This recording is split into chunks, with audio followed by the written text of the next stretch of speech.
Greetings and welcome to podcast.init, news, views, and reviews on Python and the people who use it. I'm Tobias Macy. And I'm Chris Patty. In this first episode, we'd like to briefly introduce the show, who we are, where we're coming from, and what we hope to bring to the table in the coming episodes.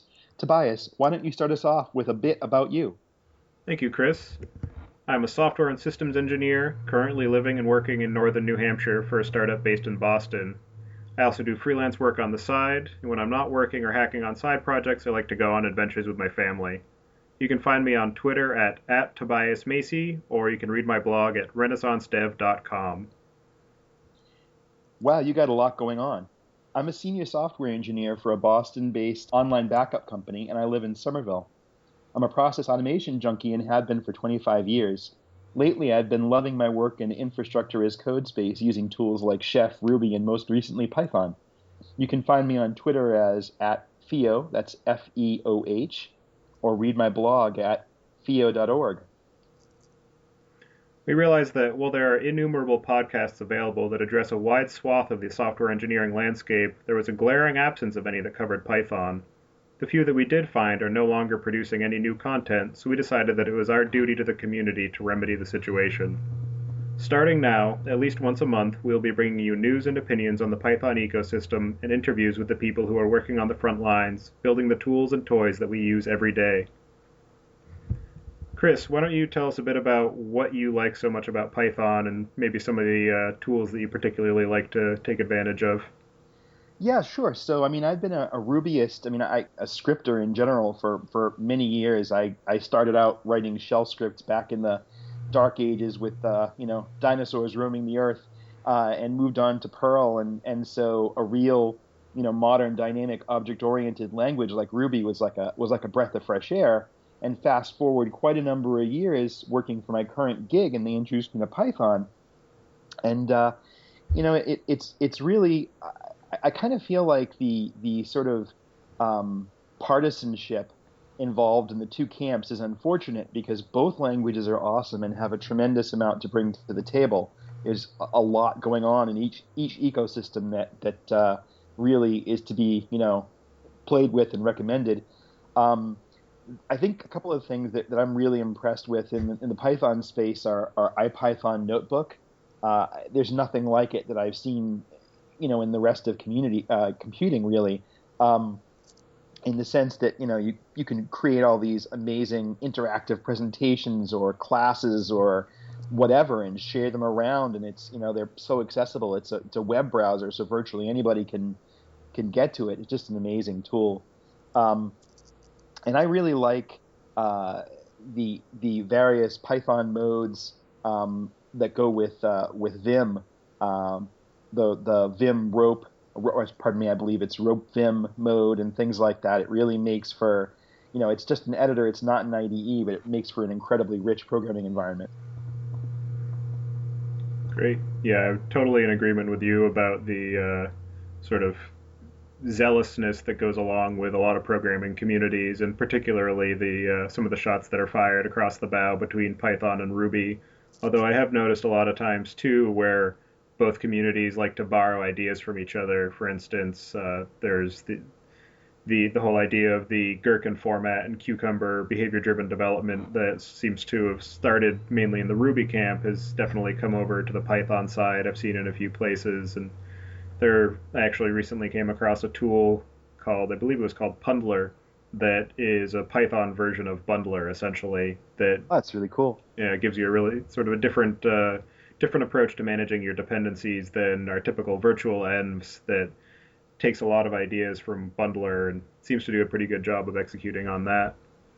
I will say one of the things that I do love the most about Python is the really strong focus on being explicit in what you're doing, particularly in terms of namespacing. That's one thing that I found somewhat lacking in the Ruby communities, or the Ruby programming language, is the namespacing capabilities leave a bit to be desired. So sometimes it can be somewhat easy to pollute your namespace, whereas in Python there's a very strong focus on making sure that every time you are dealing with something that is brought into your namespace, you can fairly easily go back and see where it came from and see what things might possibly be overriding it as well.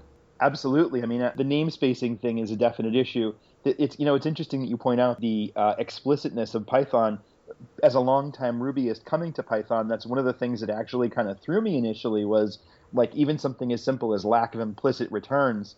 Some of the people that we worked with at our last, or well, not, I guess not our last, but at the previous gig that we worked together on, really had sort of inculcated me into this idea, this almost school of thought that code should read, almost like English and be very, very terse, and functions should be as small as they possibly can. And Python really kind of rejects that wholesale.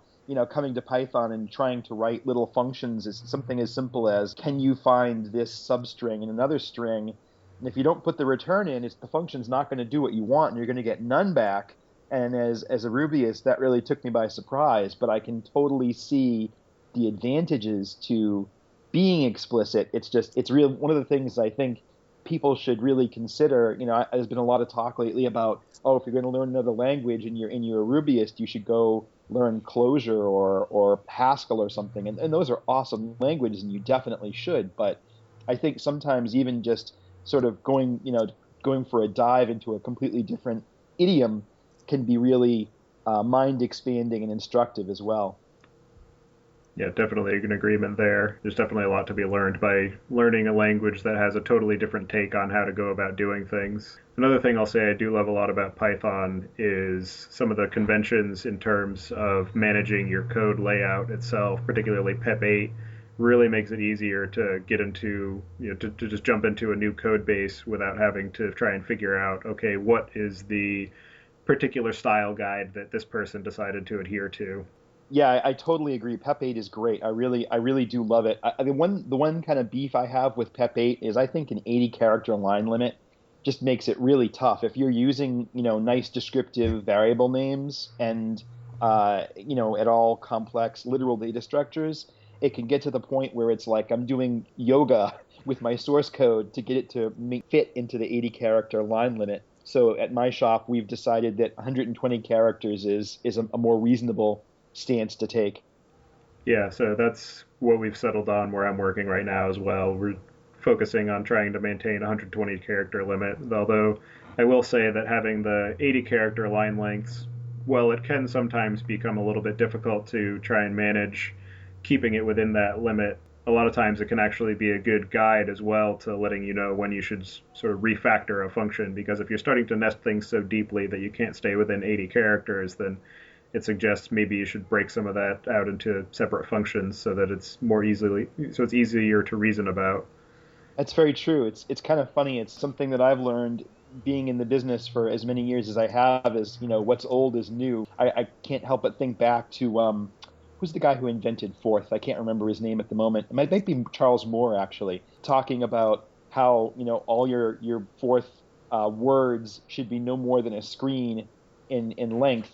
It's kind of like, keep things short, keep things concise, keep things very sort of minimalistic. That idea really seems to carry a lot of weight and be applicable as we move forward into, newer and higher level languages. Yep. Yeah, and one thing too that PEP8 seems to foster is shorter names for things, whereas in Ruby and particularly in Java, a lot of the names can become very verbose, whereas in Python, I generally have noticed that the names are a bit shorter. And I think part of that is to adhere to PEP8 so that you're not taking up a huge portion of your line just in the name of a variable or a method call. You know what though, I have to say I don't. I mean, and maybe this is just a matter of I'm still relatively new to Python. I've only been using it for about 6 months, but I, I think descriptive variable names are a good thing. Like, I mean, I cannot tell you how many times I've been staring at source code and I see this thing that says like PTR, and it's like, well, what the heck is a PTR? And especially in a dynamic language like Python, I feel like, or Ruby for that matter, I feel like really descriptive variable names are an asset. But again, maybe that's because I haven't fully, fully partaken of the Kool-Aid, and maybe I'll come around. I don't know. I'm totally in agreement with you about the utility of descriptive variable names. It's just that I find that in Python, people generally employ a lot more abbreviation in those names. So, yes, it can occasionally become confusing as to what people are intending to refer to, but It's just one of those dangers of working in the world that we work in. Uh, Another thing that I really like about Python is the strong focus on documentation, particularly the fact that the language itself has capabilities built in to very easily document what methods, to add documentation to methods, and there's a very strong convention around the syntax that you should use for stating, in particular, what the inputs of a function are and what the expected return values. And then also another really great add-on to that is the whole doc test module, where you can actually write some simplistic tests inline into your documentation, so it serves dual duty as both an example of how to use a particular method, but then it also lets you go back and use that same documentation to validate that the method is doing what it's supposed to do without necessarily having to pull that out into a separate unit test. Although you should certainly do that as well. No, I definitely totally agree. I think that's one of the big problems with the Ruby community is this whole sort of mantra of use the source, Luke. It's like it's fine, but when you find yourself hip deep in a really mature Ruby module or gem, it can be really, really hard to figure out what's going on. Like I remember in particular, at the job we both worked at, I was trying to use a particular feature of fog, which is an awesome Ruby gem for working with cloud functionality, and I couldn't understand how it was trying to work, and the people that we worked with at the time were just like, well, just go read the source, and I'm sitting there staring at this source, and I totally agree with you. The fact that not only does Python provide really strong documentation support, but all the tooling around it really sort of like basically will even tell you, hey, you didn't have a doc string in there in that method, so it really makes it easy, and you're goaded into making your workflow include that. And I think that's such a huge help to provide that kind of crumb trail for programmers who might want to use your work going forward. I totally agree. That's definitely a feature, no question. Yeah. Yeah, and having it in line with the code as well makes it a lot easier to prevent it from drifting away from what the actual code is doing, because if you're working in the method, it becomes almost trivial to just scroll up a little ways and edit the doc string as well, since you're already in the source. So rather than having it as in a separate file, or even just having it above the method definition, sometimes can just make it seem a little bit more separate. Whereas because the documentation starts at the line just below the def of what the function or class name is, it just really encourages you to think of it as one unit, both the documentation and the code. Exactly. Totally agree. Shall we move on to picks? Sure. Yeah, so I'd like to thank everyone for staying with us through our introductory episode. And as Chris mentioned, now we're going to go to some picks. So, Chris, why don't you start us off? Okay, I'm going to borrow the convention from Avdi Grimm, one of the Ruby rogues. I totally have to give them a shout out because, as far as I'm concerned, they are watching them evolve from the beginning to where they are today. I've kind of learned a lot about how to, what I like in building a technical podcast. And so I'll have one tech pick and one non-tech pick. My tech pick is a tool that was released without much fanfare, but that when I saw it, I was kind of blown away, and I thought, this is something I really want to explore. It's called PT Python, and we will have the links for these tools up on the episode page when we get that up. What's kind of amazing about it is it's kind of like a better IPython. It has all the interactive capabilities of IPython, and in fact even has an IPython compatibility mode, so you can use all your tooling and such with it. But what's amazing about it is that it provides almost IDE-like curses-based object method and et cetera, all the good completion goodies, so that as you're typing, you don't have to get the exact name of something right. You can just hit tab or whatever, and boom, you have a nice curses completion list up there to help you get to the right place.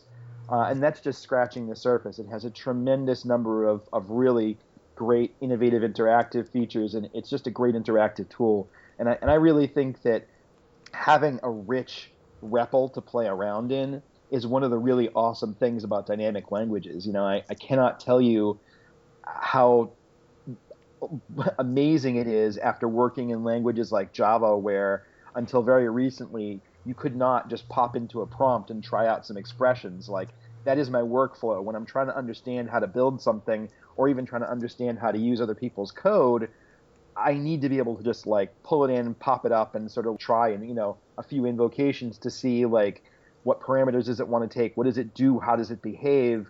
That kind of Play-Doh phase, as I like to call it, is a really is something I find very hard to live without, and PT Python just makes it a joy. So my non-technical pick, I'm going to pick a beer because I like good beer, and so I'm going to pick Duchess de Bourgogne. I don't know if I'm pronouncing that quite right. It's spelled Bourgogne. It's the Burgundy region, um, and it's considered to be a Flemish sour. I like sour beers because for a long time I sort of like most people tried the traditional sort of like what we'd seen porters, stouts, IPAs, and the like, and lagers and ales, obviously. And the sour is just a completely different animal. It is what it says. It is a sour flavor, but to say that it's not like sucking on a lemon, there's a tremendous amount of complexity there. It's like a little bit sweet, a little bit fruity. It just has a tremendous amount of depth. And I really recommend it. If you're an open-minded person and you like good beer and you're looking to try something new, it's definitely worth hunting down. It's even good. It's even full-bodied and strong enough that it can take being bottled. So if you don't have aren't lucky enough to live in a city and have a beer establishment near you that will serve it on tap, the bottle is certainly a fine way to give it a try. And I really like it. It's my favorite sour beer that I've ever tried. There's been a couple of others that I also enjoyed, but the majority of them that I encounter are kind of one note. They are sour, which is nice, but they lack that sort of depth and complexity that the Duchess provides. And I think that's it for me. Great. I'm going to second your pick on PT Python. I came across that recently and I've been using it a bit, and it definitely is a superb REPL. I've been a long time user of IPython as my standard REPL when I'm doing development, and PT Python really just takes that up a notch and just adds some extra utility to what IPython already offered. So thank you for bringing that one up. So my picks this time are going to be, to start with, there's a database management tool called dbeaver that I started using. I use Linux on my machine at home and for work, and for a long time I've been hunting for a really good cross database, just GUI tool to work in, so that I could not necessarily have to tie myself to using pgadmin when I'm using Postgres, or the MySQL admin when I'm using MySQL. Just having one tool that'll let me connect to a number of different databases without, one that's free and open source, and one that isn't hamstrung by an open core kind of model. And dbeaver just really has everything that I could ever want. So I'll have the link to that in the show notes. Another That's tool. Oh, I'm really sorry. I didn't mean to Go ahead. interrupt, but dbeaver, that's really funny that you had mentioned that tool because I'm mostly a Mac guy, but lately at work, I just sort of the company that I'm working for now is largely a Linux and Windows shop, and so my desktop at work is a Linux box, and sort of I've been sort of like moving in there, adjusting the drapes, and figuring out where all the furniture is and how I like things. And one of the things that I had been struggling with is, the shop, we were a Windows shop before my group came in and started transitioning things to Linux, and so they have a tremendous number of Microsoft SQL Server databases, and dbeaver is one of the only cross-platform clients that let me work with that as well as the MySQL databases that we use. So that's very cool. I like it as well. I think it's a really good tool, and now that I really used to like Aqua Data Studio, but now that's gone commercial and a pretty hefty price tag, like $500 a license or something. So Yep. dbeaver is great. Definitely second that. Yeah, I used to use Aqua Data Studio as well at a previous job where they paid for the license, but yeah, having an open source offering that really has a lot of really good functionality and the capability to attach to a large number of databases, including even MongoDB and I believe Cassandra as well. Oh, cool. Just yeah, really great tool. Another thing that I've been using recently is a tool called KDE Connect. So it's both a desktop application for the KDE desktop environment and an Android application.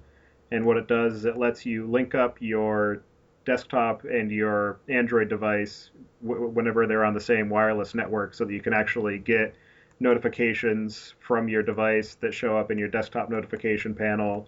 It lets you have two-way copy paste between devices, so I can copy something on my desktop and then paste it into something on my tablet. It also lets you use your tablet as a essentially as a trackpad, so you can use your tablet to move your mouse around and click on things. You can also use your tablet to type on your computer. So it's just a really great, really interesting tool from the folks who build KDE. Who, if you're not using KDE and have never tried it, I definitely recommend that you at least take a look, particularly in its latest incarnation with the new Plasma 5 desktop. Really slick.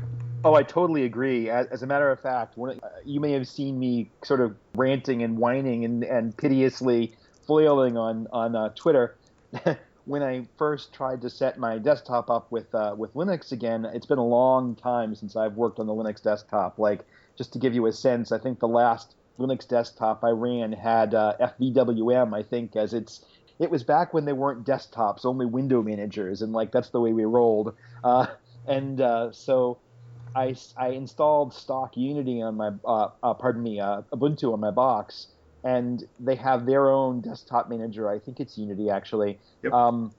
And I really applaud the direction they're trying to go in with it. I think it's a really great tool, but it just lacks so much of the polish that the KDE folks have really put into play with their desktop. Particularly, I'm partially blind, so the handicap accessibility features are absolutely critical for me. And I was finding myself really struggling with things like I can't adjust the system fonts for the icons or the menu items or anything for that matter, or the desktops. I'm sitting here dealing with massive eye strain issues by the end of the day because I can't see the tools that I'm trying to work with. And KDE is just, man, their stuff is slicker than snot, to use a perhaps somewhat raunchy phrase. Like everything is configurable right down to the nines. It's very clear and straightforward most of the time how to get everything to work within the desktop itself. And I've been loving it. The only thing that I will say, and this is less to do about KDE and more to do about Linux, is I still feel like the Linux community needs to agree upon a standard for like app and desktop interoperability. Something as silly as, okay, I listen to Spotify all day most of the time, and I would love to be able to find a way to, from wherever I am, control the volume of my Spotify client and be able to like fast forward and rewind songs and the like. Doing that on the Mac is super trivial because of AppleScript.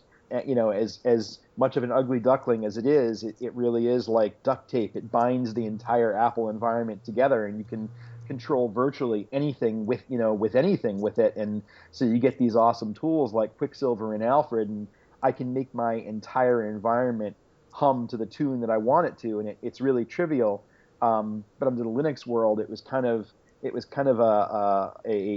spelunking expedition to figure out if it was even possible. And when I got it to work, it was a great deal of effort. So I feel like they've come a long way. KDE especially is just amazing, and I wish that they would go that extra 15 yards to cross the finish line. They could make the Linux desktop into a really amazing environment that I could recommend without any caveats at all. Sure. And that sort of leads me to a bonus pick. There's a library called Player Control, PLAYERCTL, that lets you really easily bind media keys to play, pause, stop, next track, and backtrack actions that will actually execute on Spotify. So that's what I use on my desktop for controlling the playback of Spotify when I'm listening to it.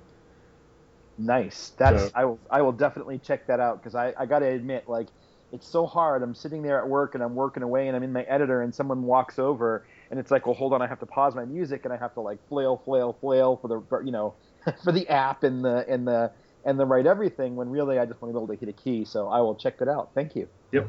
And so for my last pick today, I'm going to go with a non-technical pick. There's a board game I picked up a little while ago and have had a chance to play a few times called Summoner Wars.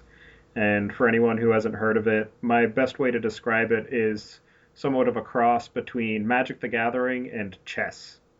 Oh wow. So the way that it works is you have different decks that correspond to different factions, and you play it on a physical board. So you place the cards on the board. Each deck has a certain setup that it begins with, and then there's a summoner for each faction, which is essentially the king in the chess analogy.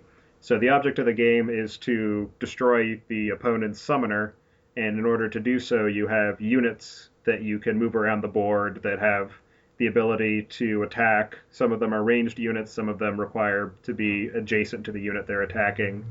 And there are also effect cards, which add effects. For instance, one effect might limit the movement capability that your opponent has on their next turn. So rather than being able to move 2 spaces with a unit card, they can only move 1. So it's just a really interesting combination of game styles, and it's really well executed. They've also done a good job of adding some expandability to it with additional factions that you can purchase to add some variety to the gameplay. So definitely worth checking out. And again, we'll put the links to that in the show notes. That sounds awesome.